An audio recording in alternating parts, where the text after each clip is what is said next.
Ponte en la brecha, hermano. O hermana, ¿verdad? Según sea el caso. Entonces, hay que ponerse en la brecha. ¿Qué es ponerse en la brecha? Hoy va usted a aprender, primero Dios, con la ayuda del Señor y con el Espíritu Santo, a ponerse en la brecha. Queremos que usted aprenda a ponerse en la brecha. Pero para ponerse en la brecha, para que usted aprenda a ponerse en la brecha, primero tiene que aprender la raíz o el origen de que nosotros no querramos ponernos en la brecha. Ponerse en la brecha es ponerse en lugar de otro, ponerse a favor de otro. Eso es ponerse en la brecha. Pero ahorita le voy a explicar en el contexto en que la Biblia nos lo enseña.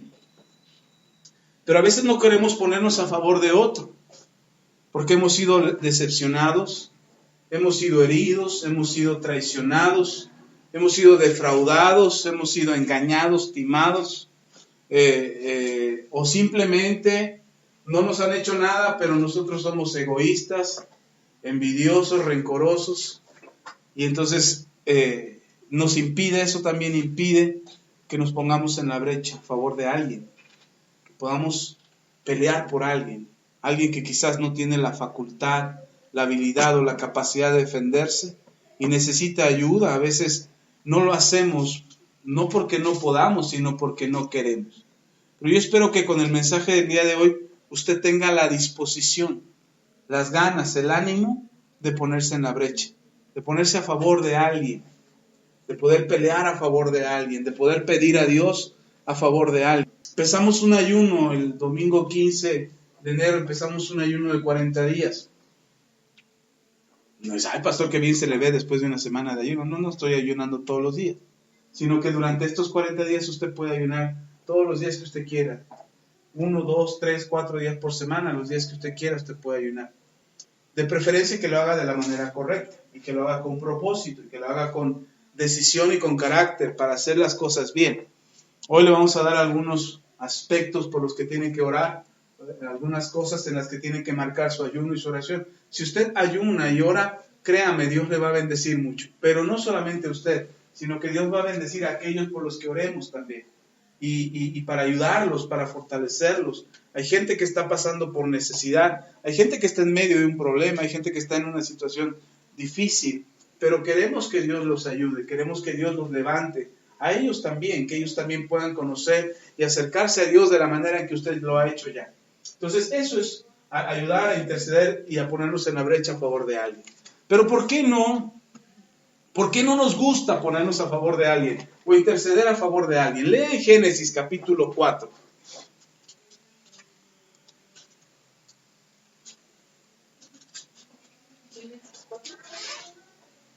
Génesis capítulo 4.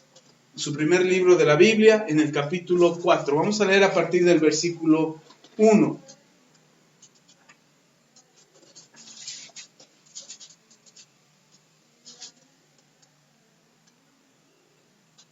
Ok, dice, a partir del versículo 1 leamos, dice, conoció Adán a su mujer Eva, la cual concibió y dio a luz a Caín, y dijo, por voluntad de Jehová he adquirido varón.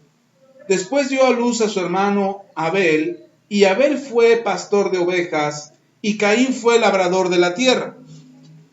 Y aconteció andando el tiempo, que Caín trajo del fruto de la tierra una ofrenda a Jehová. Y Abel trajo también de los primogénitos de sus ovejas, de lo más gordo de ellas, y miró Jehová con agrado a Abel y a su ofrenda. Pero no miró con agrado a Caín y a la ofrenda suya.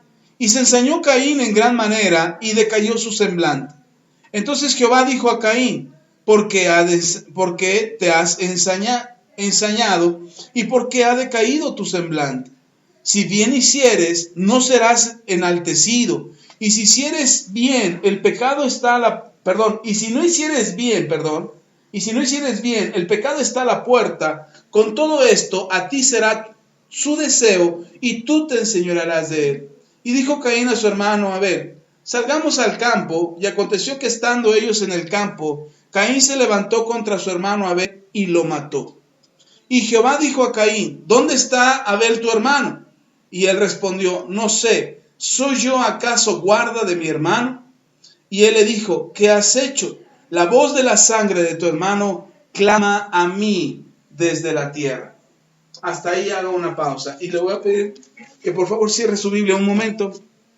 Ahorita vamos a otro pasaje, pero para que no se me distraiga leyendo, yo sé que está muy buena la historia, pero después con calma lee. Y dice la Escritura que eran dos hermanos. Usted conoce la historia, ha escuchado acerca de la historia de Caín y Abel. Incluso en algunas ocasiones usamos ejemplo los nombres de Caín y Abel. Ay, eres como Caín. Ay, eres como Abel. O parecen Caín y Abel, que se matan el uno al otro. A veces para regañar a los hijos usamos esos términos, pero no estamos realmente midiendo lo que estamos diciendo, porque aquí lo que estamos viendo es el asesinato de un hombre inocente por el enojo de otro hombre. Y es ahí donde parte el asunto de poder ser guarda de nuestros hermanos.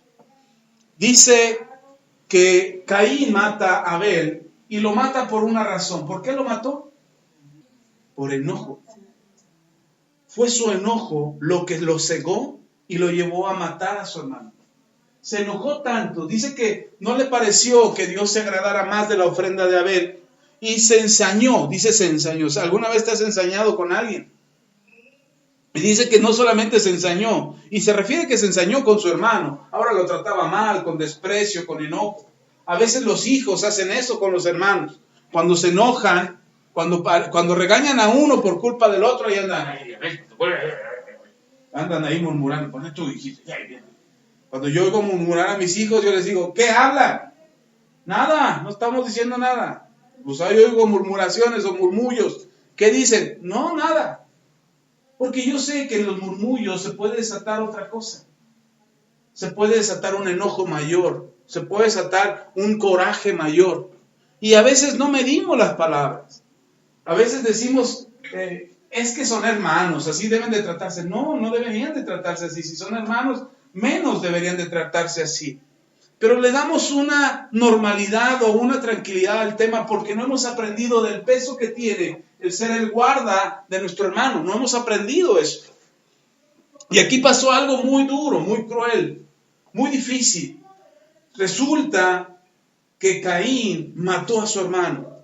Y cuando Dios lo confronta, y no fue porque Caín tuviera la razón, a veces, mire, yo le he explicado mucho acerca del enojo. Y a veces decimos, es que tú me haces enojar. No hay razón para que alguien te haga enojar. Te enojarás porque tú quieres. Gritarás, te molestarás, levantarás la voz, fruncirás el ceño, estarás molesto quizás por algo, porque no te salieron las cosas como querías. No fue lo que tú esperabas, porque no eran las palabras que querías escuchar, pero no significa que si no eran las palabras que tú querías escuchar, no tienes por qué enojarte, porque tú no pones las palabras en la boca de la otra persona.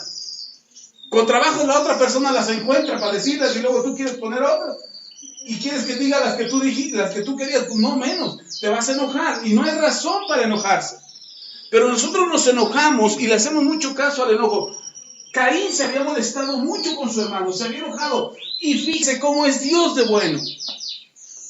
Uno puede decir, pero ¿por qué Dios permitió que su hermano no? Mire lo que pasó ahí. Dios se le aparece a Caín y le dice a Caín, ¿qué tienes, Caín? ¿Qué tienes? ¿Por qué estás de cara larga? ¿Por qué estás con tu cara de palo? ¿Estás enojado, verdad? ¿Alguna vez le han dicho, te enojaste, verdad? ¿Alguna vez le han dicho? ¿Y qué dice? No, nada. ¿Estás enojado? No. ¿Quién te dijo que estoy enojado? Parece que estás... No, yo nada más digo, parece que estás enojado. No, pues no estoy enojado y no le busques porque entonces sí me voy a enojar. Ya estás más enojado que nada. Lo mismo le dice Dios a Caín. ¿Qué te pasó, Caín? ¿Nada? ¿Qué acaso me habría de pasar algo? ¿Tendría algo por qué estar enojado, Señor? Le dice, entonces si no te pasa nada, ¿por qué traes esa cara de enojado? ¿Por qué estás ensañándote con tu hermano? Con las cosas, ya me imagino a Caín. Muchas ofrendas que... pateando ahí, sacudiendo el árbol. ¡Dame más fruta! ¡Dame más fruta! ¿Enojado? ¿Estaba enojado o no estaba enojado?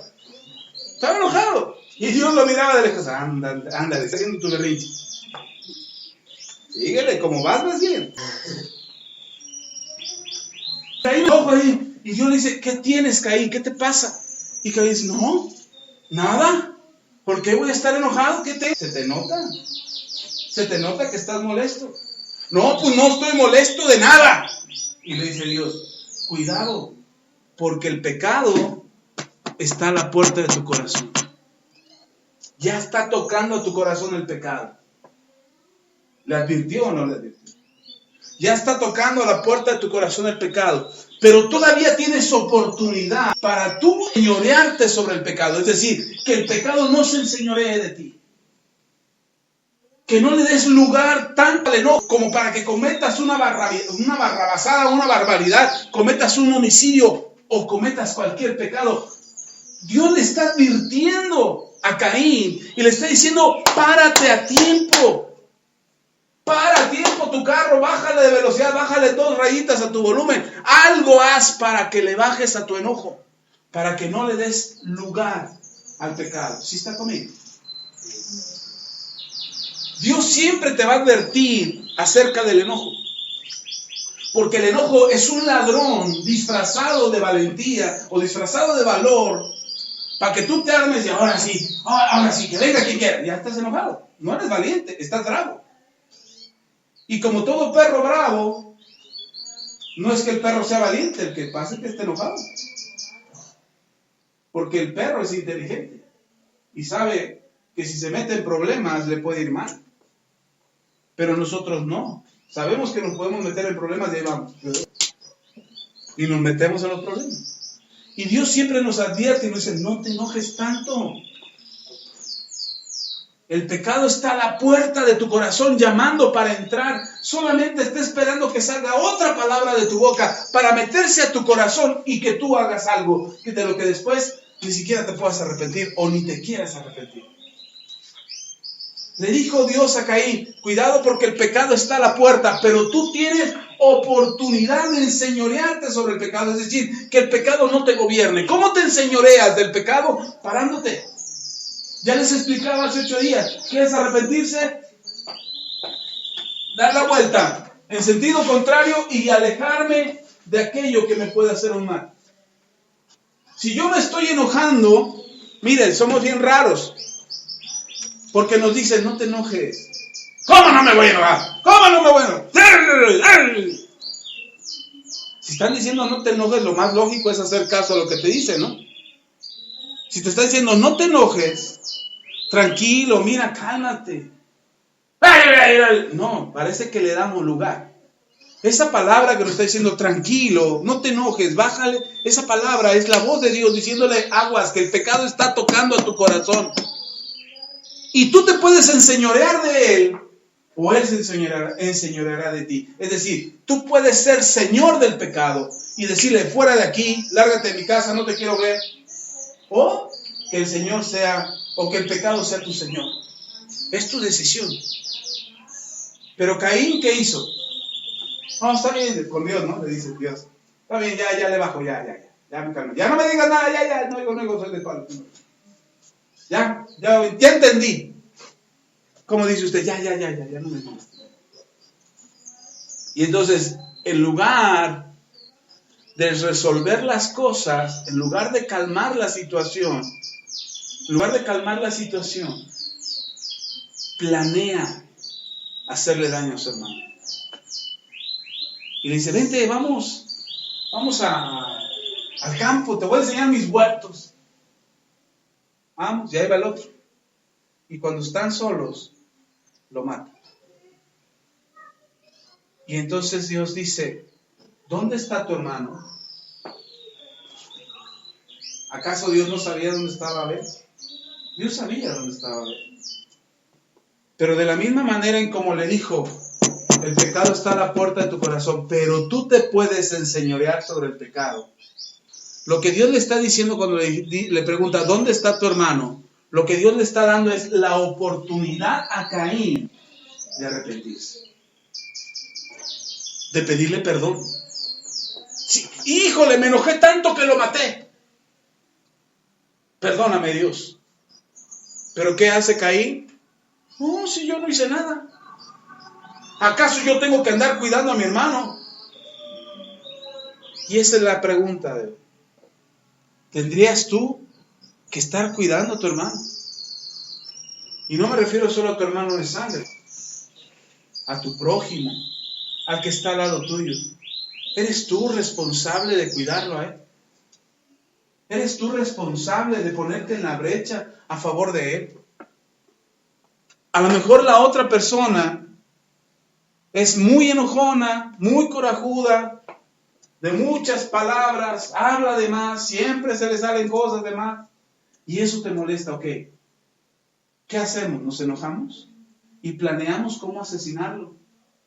Y no digo que literalmente vayamos a asesinarlo, pero a veces planeamos cómo desquitarnos de él, cómo callarle la boca, cómo taparle la boca, cómo decir, ahora va la mía, ahora me voy a desquitar, ahora voy a hacerlo yo, ahora, mire, lea conmigo. Vamos a ver ahora lo que dice el Señor. Mateo, abra su Biblia en Mateo. Mateo capítulo 5.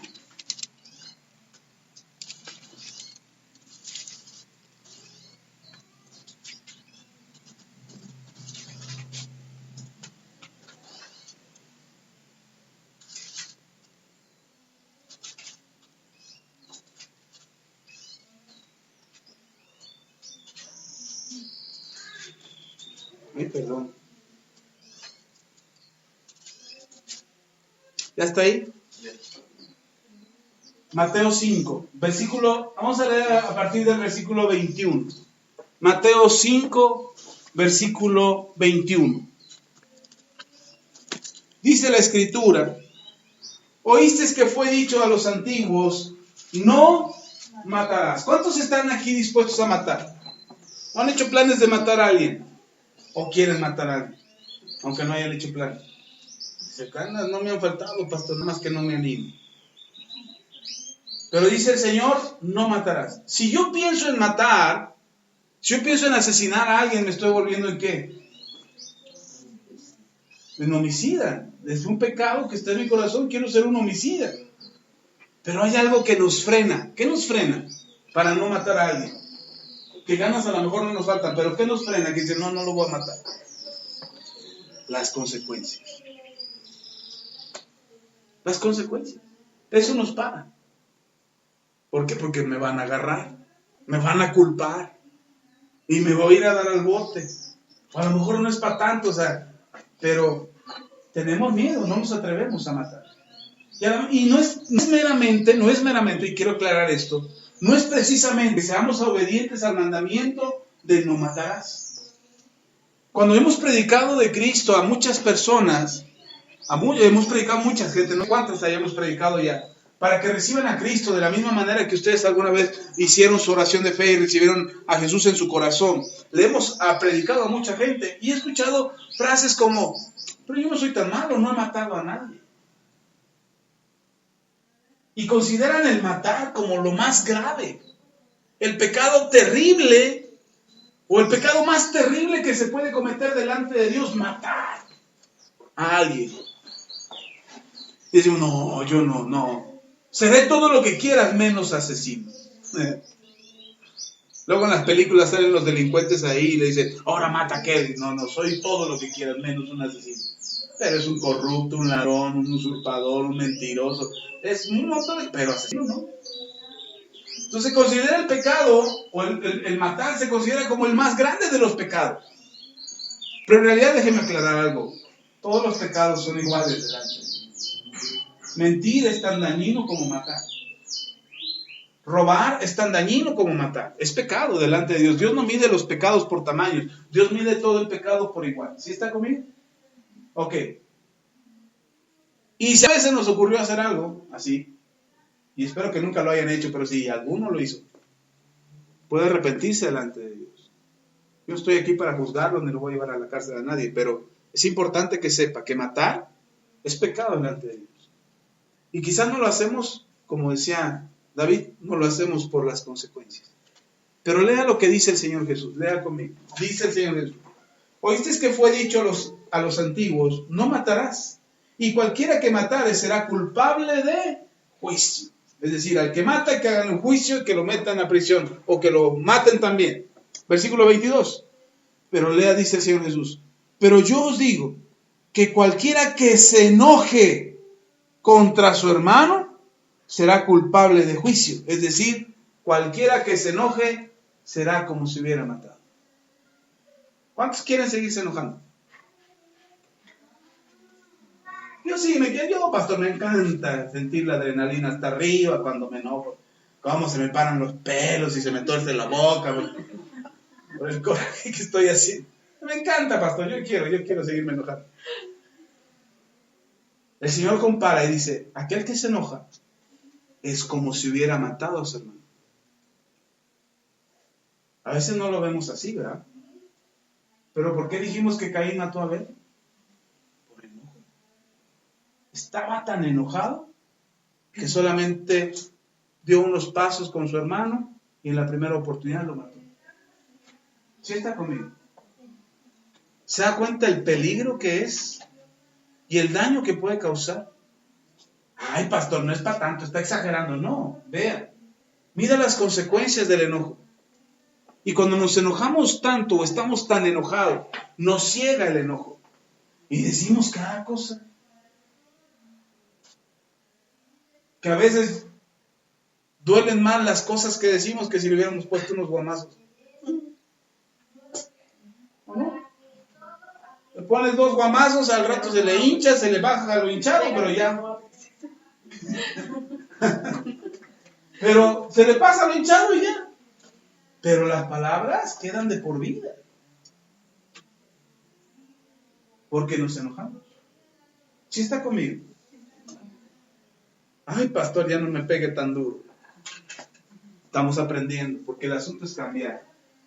Aunque si vengo a entretenerlo, pues mejor armamos un show, cobro entradas y ya me salgo de pastor. ¿Ya? Pero no, el asunto es aprender para cambiar. Entonces dice el Señor Jesús: aquel que se enoja es digno de irse a un juicio. ¿Quiénes son? Dice, a los antiguos les fue dicho: no matarás, y el que mata, a juicio. Y el Señor dice: el que se enoja, a juicio. Es decir, es tan dañino matar como enojarse. Porque hacemos mucho daño con nuestras palabras cuando nos enojamos. Y lastimamos, casi matamos. Y no digo que matamos físicamente, pero matamos el ánimo, matamos la esperanza, matamos la confianza de la otra persona, matamos la amistad, matamos la relación, matamos la comprensión, la comunicación. No hay comunicación. Y ustedes platican, no platicamos. ¿Y por qué no platicamos? Porque es que cada vez que platicamos nos agarramos del chungo. Entonces la solución es no platicar. Cuando la solución es no enojarse. Ahora, pastor, pero es imposible no enojarnos. No, de hecho la Biblia dice, airaos, pero no pequéis. El apóstol Pablo dice: hijos, airaos, pero no pequéis. Es decir, de repente se te puede subir la adrenalina, pero no dejes que el pecado que está tocando a tu corazón entre. No dejes que se te suba el humor, no dejes que se te suba la adrenalina, no dejes que se te suban las hormonas, la testosterona, no dejes que se te suba nada, ni el diablo dejes que se te suba. Porque entonces cuando nos enojamos, asesinamos. O la comparación que hace Jesús es como si asesináramos. No es que asesinemos, pero es como si lo hiciéramos. ¿Sí está conmigo? Y mire más, hay más todavía. Y no para el Señor Jesús, dice: ay, ya con eso, pastor. No, dice: pero yo os digo que cualquiera que se enoje contra su hermano será culpable de juicio, y cualquiera que diga necio a su hermano será culpable ante el concilio, y cualquiera que le diga fatuo quedará expuesto al infierno de fuego. Es decir, ahí está el matar a alguien. Cuando nos enojamos, tenemos que ir a juicio. ¿Sí estamos? Pero además, cuando caemos en el enojo y entonces empiezan a salir las palabras. Aquí dice, el Señor Jesús se mostró muy decente como lo era y usó 2 palabras como necio y fatuo. Necio es, usted sabe lo que es un necio. Y un fatuo es una persona falsa, mentirosa. Entonces cuando nos enojamos decimos hasta lo que no debemos. Y el Señor dice: el que se enoja es digno de juicio. Y no solamente es digno de juicio, sino que hay otros que se exceden un poquito más y empiezan a llamar a su hermano necio. Es que tú esto, el otro, y necio, y empezamos a decir muchas cosas cuando estamos enojados. Y dice el Señor Jesús, aquel que se expresa de esta manera, no solamente es digno de juicio, sino que tiene que ser presentado ante el concilio. Es decir, la máxima autoridad dentro del Sanedrín era el concilio. Era el grupo de consejeros, era el grupo de sabios, era el grupo de experimentados que podían determinar un juicio sobre una situación para resolverla. ¿Sí estamos? No es que veníamos a buscar consejería a la iglesia, vamos a buscar consejería porque nos peleamos siempre. No. Era traer a aquel que gritaba, insultaba y maldecía, traerlo y decirle, es que este me está diciendo de cosas. Y entonces el pastor, buenamente, ay hermana, no diga eso. Es malo. No, ahí era ya para acusarlo y ponerle cargos y ponerle sentencia ante el concilio. Fue lo que le hicieron a Jesús. Fue el concilio ante el Sanedrín, fue llevado ante ellos para acusarlo. ¿Y le dieron oportunidad de defenderse? No, solamente dictaron sentencias sobre él. ¿Sí estamos? A eso se refiere el Señor Jesús. Cuando te enojas tanto y empiezas a hablar de más, empiezas a decir cosas como necio, otras y más grandotas, a lo mejor ustedes saben unas más grandototas y más largas, y usted las empieza a decir, usted es el llevado para una sentencia. Y lo dice, y aquel que llama fatuo, hermano, o sea, ya no solamente lo insulto por lo que hace, sino lo insulto por lo que dice.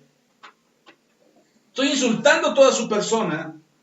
Dice, esa persona es digna del infierno. Es presentada al infierno. Será puesta al infierno.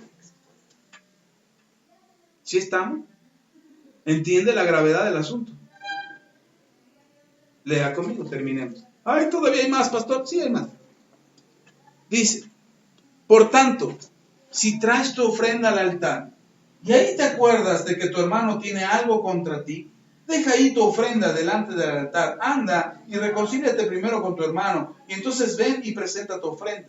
Ponte de acuerdo con tu adversario pronto, entre tanto que estés con él en el camino, no sea que el adversario te entregue al juez y el juez al alguacil y seas echado en la cárcel. De cierto te digo que no saldrás de ahí hasta que pagues el último cuadrante, hasta que pagues tu deuda. Y sabe, por eso mucha gente está atrapada en el rencor y en el resentimiento y en la falta de perdón y vive en su vida así.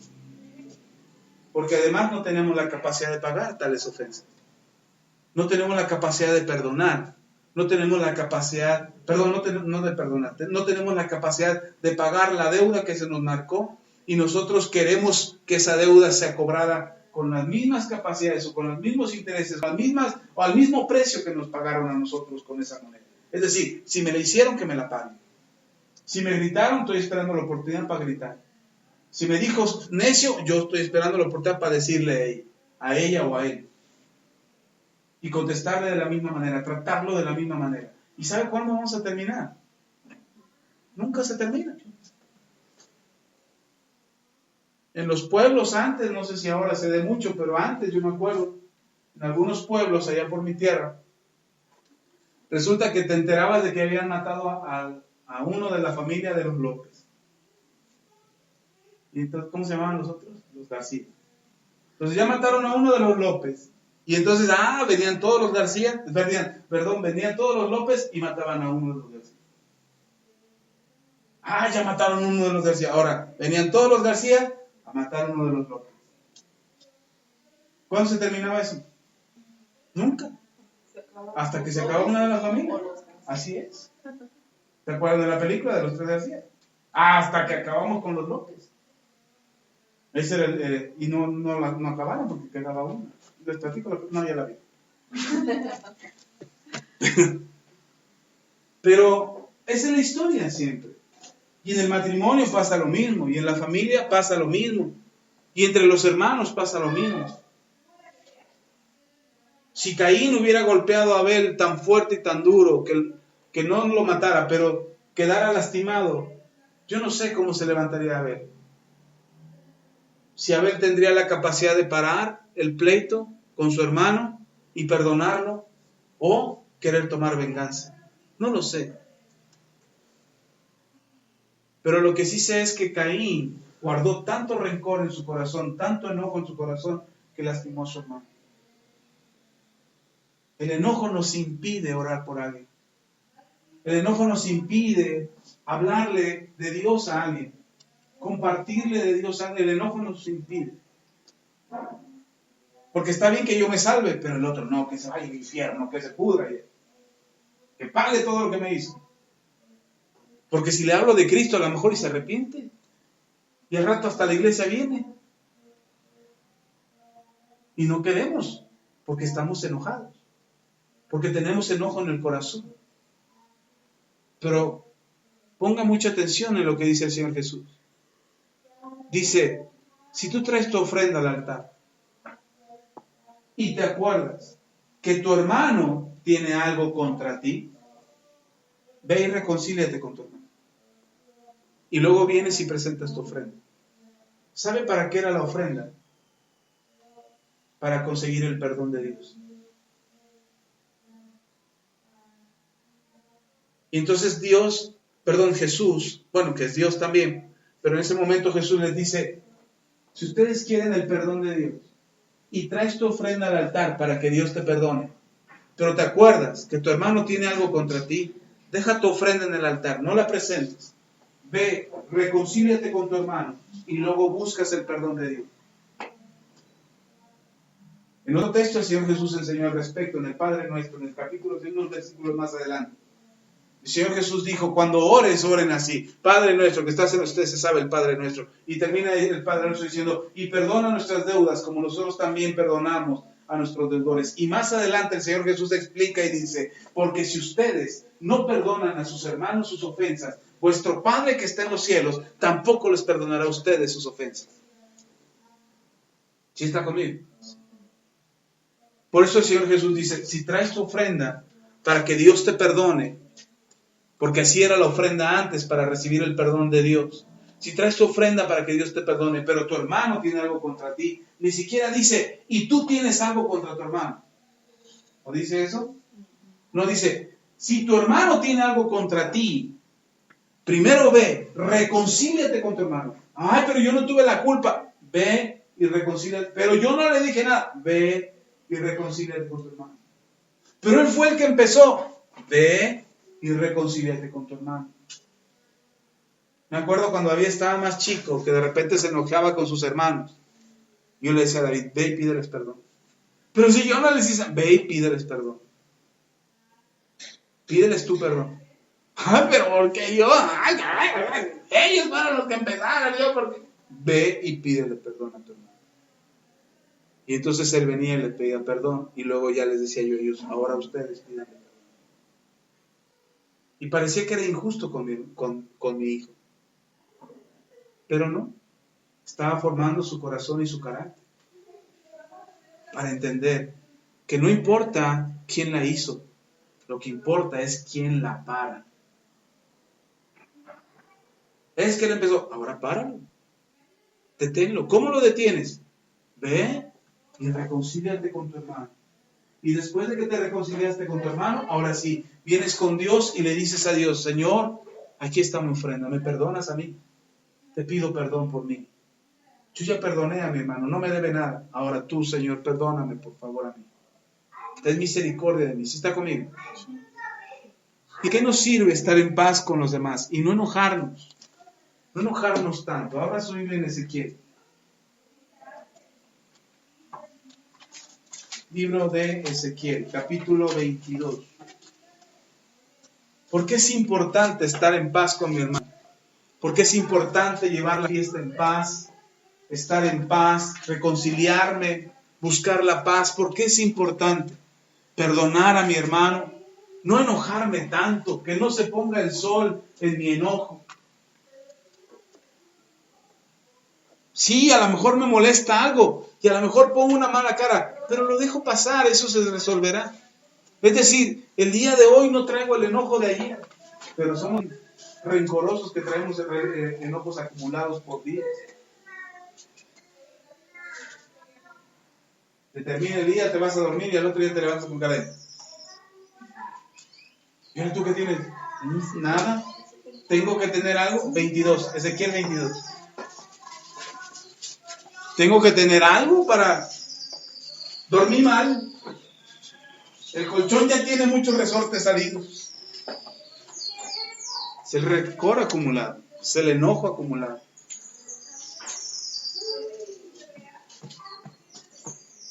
¿Vamos? Ok. Vamos a leer versículo... Ay, se me perdió. 29.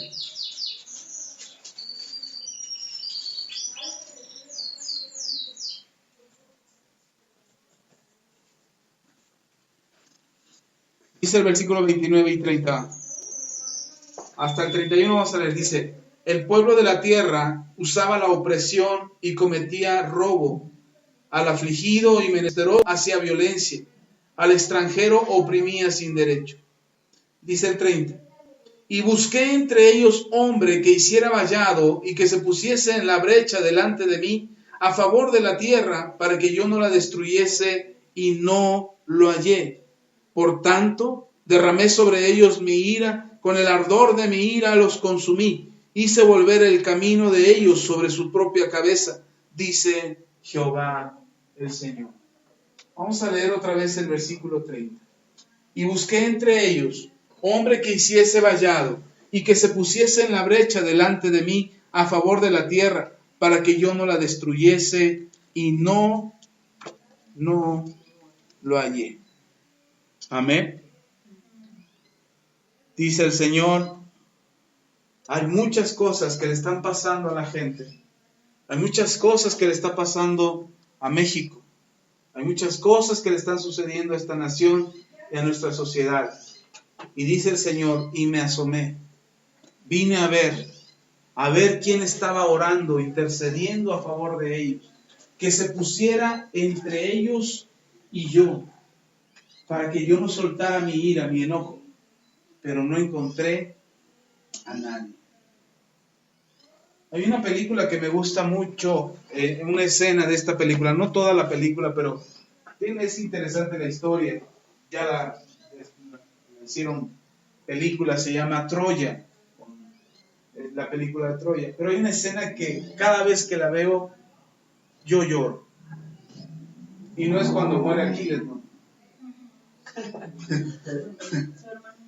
Es cuando su hermano, cuando Héctor defiende a Paris. Yo cada vez que veo esa escena yo lloro. Porque a mí me encanta pensar que es lo mismo que hizo el Señor Jesús por nosotros. Resulta que Paris se roba a la esposa de un rey. Era galancillo Paris. Se roba a la esposa de un rey. Se la lleva a su tierra, a Troya. Y la mete a su palacio. Cuando le dice a su papá lo que hizo, su papá se pone verde. Su hermano sabía porque se la trajo en el barco con él. Su hermano dice, ¿qué hiciste? Es que la amo. ¿Pero qué hiciste? ¿No te das cuenta? Venimos a hacer la paz y tú estás provocando la guerra. Venimos a buscar la paz con este rey y tú vienes a hacer la guerra con este rey. Te robaste a su esposa. Pudiste haber agarrado cualquier sirvienta del palacio y te lo hubieran regalado, pero te robaste a la esposa. Es que la amo. Y el otro, es que nos amamos. Y el hermano mayor le dice, vamos a ver qué viene. Vamos a ver qué pasa. Llegan a Troya, los otros nada más estaban buscando un pretexto para invadir Troya. Tienen el pretexto, vienen con todos sus ejércitos a invadir Troya. Sí, 3 reyes vienen a invadir Troya. Y resulta que mandan que saliera Paris, que Paris saliera a defender el honor. Pero, y decían, si vence Paris, nosotros nos vamos. Pero si ganamos nosotros, ustedes se van a someter. Aceptan el reto, se enfrentan, pelean. Y cuando pelean, Paris, pues el otro hombre de guerra experimentado, el otro príncipe de la casa, sabía agarrar el arco, pero pues nada más. Yo creo que le dieron el arma menos peligrosa. Así estás lejos del campo de batalla, matas a cuantos puedas, pero tú estás lejos de las espadas. Y no se agarra una espada y pelea, y cuando lo están a punto de derrotar, el hermano, tirado en el piso, Paris tirado en el piso, corre, arrastras y se agarra de los pies de su hermano Héctor. Mire, les estoy contando y quiero ir. Se agarra de los pies de Héctor. Y el hermano mayor, que es un hombre de guerra, que es un hombre de batalla, defiende el honor de su hermano y pelea contra el rey tirano. Lo vence y ahora se desata la guerra. El que la regó fue Paris, pero el que dio la cara por él fue su hermano mayor. Aquel que tenía la experiencia y la capacidad para pelear. Aquel que sabía cómo defender el honor de su casa y defender a su nación. Él salió y peleó por su hermano que siempre la regaba. No era la primera vez que lo hacía, lo había hecho otras veces. Pero las otras veces pues no eran ejércitos que pudieran levantarse contra los troyanos, eran ejércitos pequeños y no les hacían la guerra. Pero este era un ejército grande. Eran los griegos que iban a pelear contra los troyanos. Y Héctor se pone en la brecha entre el rey y su hermano. Eso es ponerse en la brecha. Y Dios dice, yo vine a la tierra, vi la maldad de los hombres, vi la opresión de los pueblos, vi cómo estaban viviendo las naciones, y estuve buscando a alguien que separara entre el pueblo y yo. Y no encontré a nadie. En cuestiones de guerra, se dice que ponerse en la brecha, una brecha es una abertura, no es un camino, es apenas un paso, es como una grieta. Y anteriormente las ciudades eran amuralladas, tenían muros enormes. Y difícilmente los ejércitos invasores, como en el caso que les platico de Troya, los ejércitos invasores difícilmente pueden penetrar a la ciudad. Son tan altos los muros, son tan grandes las murallas, tan anchas, tan amplias, que los ejércitos de afuera difícilmente podrían penetrar, porque además de arriba estaban los arqueros, les vaciaban aceite caliente, brea caliente, les prendían fuego, agua caliente, pipí de gato, lo que sea, les daban para que se fueran. Y que la pipí de gato está apestosa. Entonces sí se iban. Pero les echaban lo que fuera para que se fueran de ahí. Pero los ejércitos usaban, los que estaban afuera y que querían invadir una ciudad, usaban un tipo de valientes que le llamaban barrenos. Estos barrenos lo que hacían era llegar al muro a escondidas, iban 3, 4, 5 barrenos, y llegaban a la orilla del muro donde no había guardia en la parte superior o donde en la noche no se veía, y lo que hacían era empezar a pegarle al muro, a hacer una brecha. Entonces había que abrir una brecha. Si lograban abrir una brecha, se metía todo el ejército, cuanto un pelotón, 2 pelotones, los que pudieran entrar, para poder llegar a la puerta y abrir la puerta y el ejército invasor pudiera entrar a la ciudad. La historia de Troya es que los vencen a través de un caballo disfrazado, lleno de los soldados griegos para poder entrar a la ciudad, el famoso caballo de Troya. Pero de esa manera vencen a los troyanos. Pero el asunto de las brechas es que estos barrenos llegaban y golpeaban el muro, buscaban una parte frágil o una pequeña grieta que ya estuviera en el muro, porque eran muros grandes y entonces con el asentamiento y todo, pues se iban agrietándose. Y entonces ellos buscaban alguna grieta y ahí donde la encontraban, empezaban a abrir hasta abrir una brecha. Cuando lograban abrir una brecha y ellos lograban entrar, el ejército de adentro era derrotado, muy probablemente. Entonces lo que hacían los que estaban adentro, cuando se daban cuenta que se había abierto una brecha, gritaban ¡brecha, brecha! Y entonces el ejército era un pelotón como de 10 soldados entrenados a ponerse en la brecha. Y entonces estos soldados lo que hacían era, cuando se abría la brecha y el ejército enemigo venía, lo que ellos hacían era completamente brecha y quedarse ahí parados, como un tapón, en lo que por dentro se sellaba el muro. Y entonces estos soldados eran entrenados para eso, para morir en la brecha. Y entonces se paraban con su escudo, y mientras los de afuera los ensartaban, los atravesaban con espadas, con flechas, con lanzas, los atravesaban y quedaban muertos ahí, pero quedaban ahí. Entonces ahora el ejército de afuera tenía que sacar a ese soldado muerto, pero cuando sacaba a ya estaba el otro parado ahí. Y entonces otra vez. Y en ese tiempo que perdía el ejército de afuera en poder penetrar, en deshacerse de esos soldados que estaban en la brecha, por dentro sanaban el muro. Y eso es pararse en la brecha. Eso es ponerse en la brecha.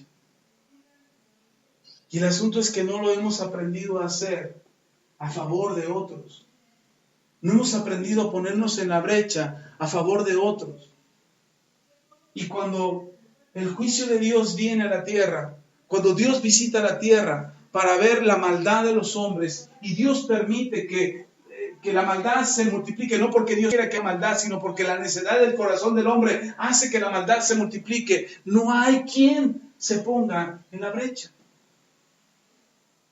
No hay quien esté dispuesto a pararse ahí para interceder por los que están dentro.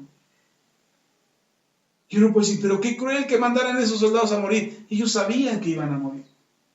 Ellos sabían que estaban ofrendando su vida, pero lo estaban haciendo por un bien mayor, por el bien de todo su pueblo, por el bien de toda su nación. Y así. Y dicen algunos historiadores que algunos de esos soldados eran enterrados vivos en el muro. Porque no había que esperar a que se salieran.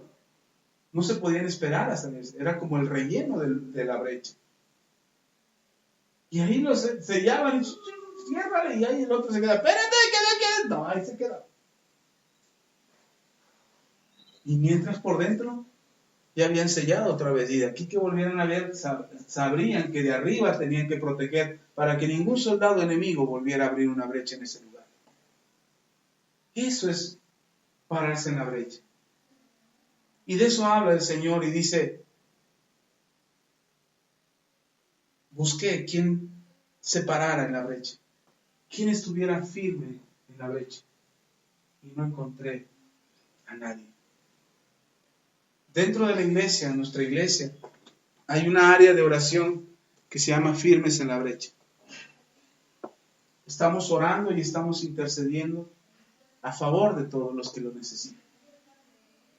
Estamos pidiéndole a Dios que ayude, que favorezca, que libere, que sane, que prospere, que bendiga a nuestros hermanos en la fe, a nuestras familias en la sangre y aún a nuestros enemigos. Porque aún ellos también necesitan quien se pare en la brecha a favor de ellos. ¿Sí está conmigo? Pero no vamos a poder hacer eso si nos enojamos. Si yo estoy enojado con mi hermano, luego mi hermano, estoy enojado con él. Le digo, hermano, el pastor dice ahí, oren, tómense de las manos, y estoy enojado con él, ¿qué voy a hacer? No le voy a dar. ¿Sí? ¿Estamos? Cuando te enojas en la casa y dices, vamos a orar, ay, que no sé. Y estás orando, pero el otro está orando y tú estás orando. ¿Estás orando? ¿Por qué? Porque estás enojado. Porque hay rencor en tu corazón. Pero el Señor Jesús dice, si dos, ahí está bien, hermanos. Si dos en la tierra, dos, ni siquiera dijo 1, 2, 3, 4, 5, 6, 7, 8, 9, 10, 11, 12, 13. Ni siquiera dijo 13, dice, si dos se pusieran de acuerdo sobre cualquier cosa en la tierra, mi Padre lo hará desde los cielos. ¿Sobre qué? Sobre cualquier cosa. Pero ¿sabe cuál es el remedio más efectivo que el diablo usa para que nosotros no oremos? Para enojarnos. Entonces yo miro mal a mi hermano. Tenemos un problema en la casa, somos familiares. Ni siquiera cercanos, pero somos familiares. Y estamos enojados. Un enojo de cuando éramos chiquitos, él me robaba las canicas, o yo le robaba las canicas y me robaba las canicas, y ahora estoy enojado. Ya estoy viejo, ahora mi rencor está añejo. Ni siquiera es grande, está añejo, está viejo mi rencor. Ya se hizo viejo ese rencor y ahora ya somos adultos los dos. Y en lugar de resolver el problema, mejor nos evitamos. ¡Ay, qué reunión de la familia! ¿O invitaste a Chabelo? Sí, sí me invité. No. ¿Por qué? Porque hay un enojo en mi corazón hacia él. Y en lugar de resolverlo, lo hago más grande. Imagínense los soldados que cubrían la brecha. Esos soldados entrenados para ponerse en la brecha. Imagínense y les gritaran, ¡brecha! ¡Brecha! Y todos los soldados les échenle ganas, desde aquí les echamos porras. Ustedes pueden, rápido, sellen, rápido. ¿Se imagina? Un soldado que se pone en la brecha de lejos. ¿Eso es ponerse en la brecha? No, no sirve. El soldado tenía que acercarse y sufrir. ¡Ay, no! Morir. Pero salvaba la ciudad. Hoy nuestras vidas, nuestras familias, nuestra nación está siendo destruida porque en lugar de buscar la reconciliación, nos enojamos. Estamos enojados. ¡Ay! Gritamos. Molestamos. Pero Dios está diciendo, yo vengo a ver la maldad de la tierra. Pero no he encontrado a alguien que esté parado ahí en la brecha diciéndome, Señor, ten misericordia. No traigas juicio sobre esta tierra. No traigas juicio a mi casa. No traigas juicio a mi familia. Ten misericordia de nosotros. Mira, yo estoy aquí pidiendo por todos ellos. No, a lo mejor ellos ni saben que yo estoy en la brecha. No tengo que decirlo. Voy a parar en la brecha, Sepan, voy a entrar en ayuno y oración de 40 días por todos ustedes. Eso no hace un soldado. De hecho, algunos historiadores dicen que esos soldados eran soldados anónimos. No sabían. Sus familias no sabían que eran soldados de la brecha. ¿Por qué? Porque si sabían, no vayan. Hay guerra afuera, está el ejército invadiendo. No salgas porque te van a mandar ahí, te vas a morir. No tenemos que pregonarle al mundo que lo estamos haciendo, pero sí podemos pararnos. El que sabe es Dios y Él nos verá ahí, parados en la brecha, aguantando, diciendo, Señor, ten misericordia de mi casa, ten misericordia de mi familia, ten misericordia de aquel que me odia, que es mi enemigo. Por eso el Señor Jesús decía, oren por los que los persiguen, bendigan a los que los maldicen, amen a sus enemigos. Jesús decía eso, era eso, ponerse en la brecha. Estar parados ahí era interceder por alguien más que lo necesita.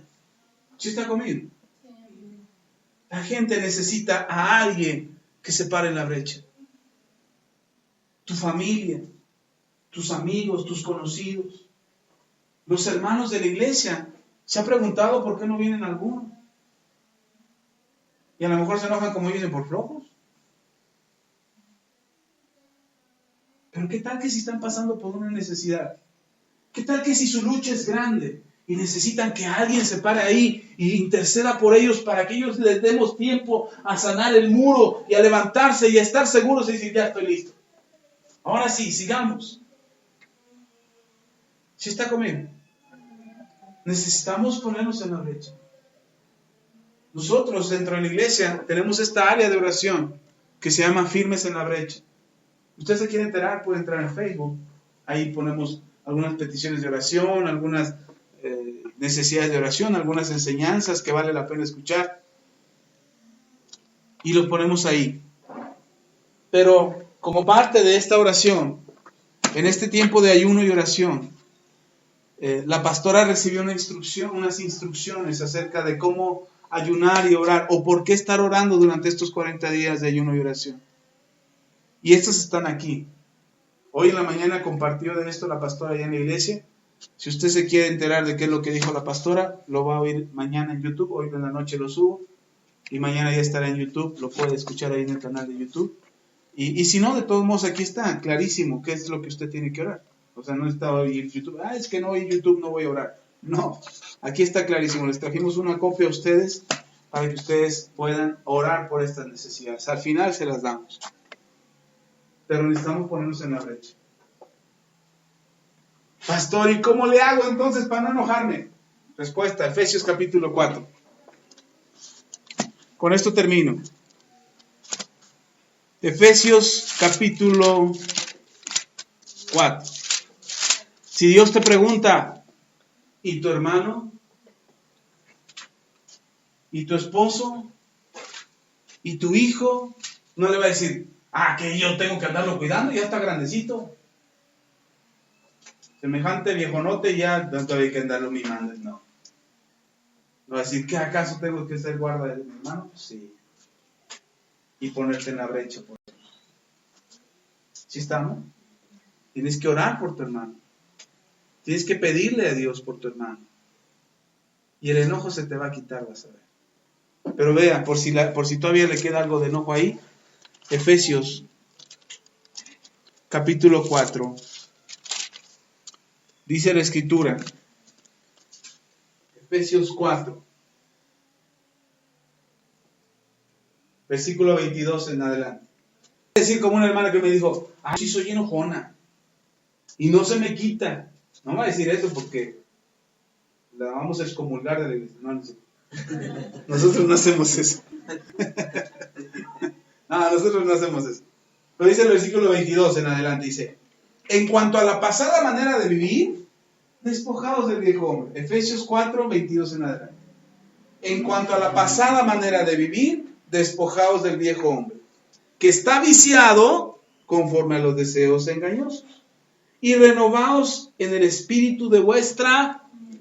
Así es que aquel que diga, no, yo sí soy enojón, ¿qué tiene que hacer? Primero despójese de la vieja manera de vivir, y luego revístase de una nueva manera, de una nueva naturaleza, la naturaleza del espíritu, renovando su mente, el espíritu de su mente. ¿Sí está conmigo? Entonces no hay de que, yo así soy, ¿eh? A mí ni me diga nada, pastor, no me ande predicando nada del enojo, yo sí le pongo sus... No me vaya a hacer usted enojar, terminemos mal. No, ¿qué tenemos que hacer?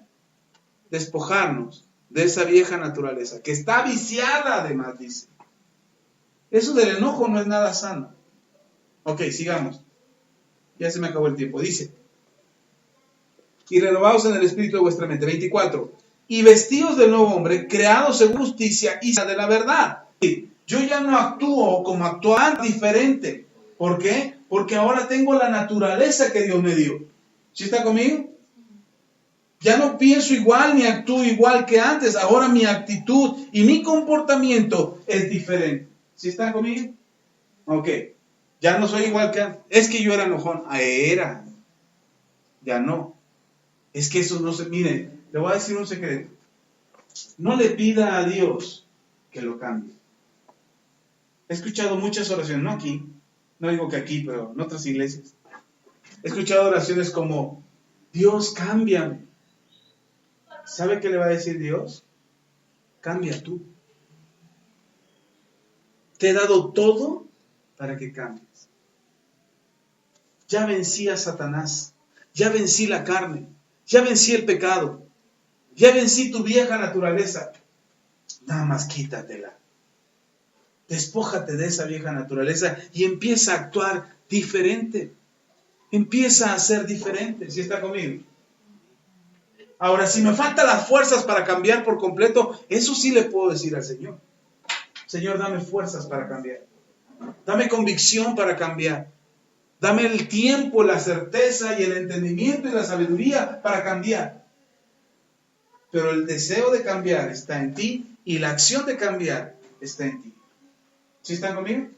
Ok, terminemos ya. Dice, por lo cual, desechando la mentira, hablad verdad, cada uno con su prójimo, porque somos miembros los unos de los otros. Airaos, pero no pequéis. No se ponga el sol sobre vuestro enojo, ni deis lugar al diablo. Es decir, ¿cómo se pone el sol sobre nuestro enojo? Yo entendía que cuando me llegaba la noche yo tenía que estar en paz, que no se pusiera el sol sobre mi enojo. Pero leyendo otra versión me encuentro que dice, no traigas a tu día de mañana el enojo de hoy. Entonces, ponerse el sol sobre tu enojo es que mañana te levantes con el enojo de ayer. Perdón. Sí, mañana te levantes con el enojo de un día anterior. ¿Sí? Y entonces muchas veces vamos acumulando el enojo. Yo tengo que irme a dormir en paz. Tengo que irme a dormir tranquilo. Y para que eso pase tengo que perdonar. O pedir perdón si es necesario. Y dejarlo pasar. Y cuando amanece al otro día, no tengo por qué estar molesto por lo que pasó. ¿Sabe por qué un enojo dura tanto tiempo? Porque no perdonamos. Realmente las cosas no son para tanto. Nosotros le damos larga vida a eso. Y hacemos que dure y dure y lo alimentamos y ahí traemos el rencor atravesado y en la primera oportunidad que explotamos, soltamos todo. Es que tú la semana pasada dijiste, espérate, pues fue la semana pasada. Pero fue la semana pasada. Y no te digo lo del año pasado ni lo de tu vida pasada, porque guardamos mucho, acumulamos mucho y no lo perdonamos. Entonces no se ponga el sol sobre vuestro enojo. Déjalo pasar. El Señor Jesús dice, si te pegan en una mejilla, pon la otra. Ay, como usted tiene cachetotes, por eso aguanta. Pero tenemos que ser sabios y entendidos. Porque hay alguien que necesita tu oración. Y no vamos a poder orar por aquel con el que estamos enojados. No podemos hacerlo, se lo puedo asegurar.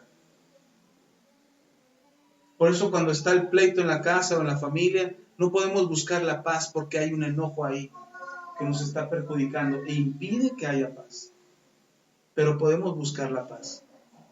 Podemos ponernos en la brecha y interceder y orar por aquel que lo necesita.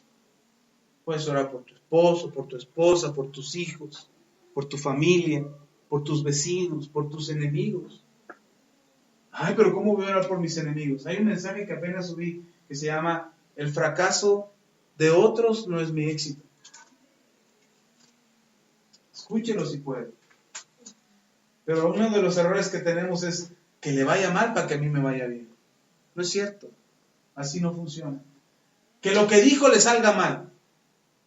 Que fracase en lo que dijo para que el que salga vencedor sea yo. Eso de te lo dije. Eso es esperar que el fracaso del otro me dé mi victoria a mí. Y eso no funciona. Delante de Dios no. Porque en lugar de resolver algo, lo hacemos más grande. ¿Está conmigo? Vamos a orar. ¿Cuántos quieren ponerse en la brecha? Por sus hermanos, por su familia, por sus amigos, por sus compañeros del trabajo, por sus enemigos. ¿Quién se quiere poner en la brecha? Levante su mano. No la bajé. Sin miedo, no se preocupe, no lo voy a poner a hacer algo imposible. Solamente va a orar. Señor, tómales una foto. ¿Ya? Para que vea el Señor quién dijo yo. Y usted tiene que ponerse en la brecha. Amén. Vamos a orar entonces. Vamos a orar que el Señor nos ayude a estar firmes en la brecha. A estar puestos, dice otra versión, que separara entre el pueblo y yo, para que yo no castigara al pueblo. ¿Sabe que Jesús se paró entre usted y Dios? Que el castigo era para usted. Y que corrimos como Paris a los pies de Héctor, que lo abrazaba y dice, defiéndeme, hermano. Así corrimos a los pies de Jesús y le dijimos, defiéndeme, Jesús. Y el Señor dio la vida por nosotros. El Señor murió por nosotros. Para defendernos y para darnos una esperanza y para darnos una salvación. Ahora lo que el Señor nos dice, no es que des la vida por otro.